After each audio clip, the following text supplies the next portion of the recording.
আজকের সকালের বাজার চিনাখাড়ার বাজার, শাক সবজির বাজার। আপনারা দেখেন শাক সবজি কিরম দাম হচ্ছে, আমাদের ভিডিওর সামনে দেখেন।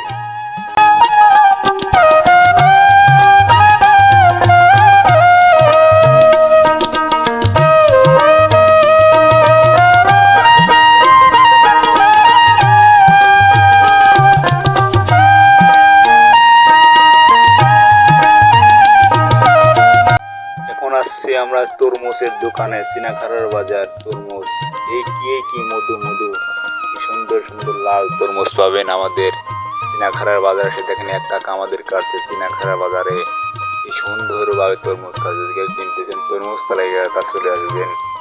দেখেন ভিডিওটা কত সুন্দর সুন্দর তরমুজ, বিভিন্ন মাত্র 20 টাকা কেজি, 35 টাকা কেজি। ভালো লাল গ্যারান্টি দিবে আপনাদের তরমুজ। দেখেন এখন তরমুজ এক মিনিট কাটা হয়েছে, আর এক মিনিট এখন কাটবে, এখন তরমুজ ভাই করবে। কত সুন্দর দেখা যায়, ওই কিনে মধু মধু, কত সুন্দর লাল তরমুজ। ধন্যবাদ। আপনারা তরমুজ কিনে আমাদের চিনাখাড়া বাজার চলে আসবেন।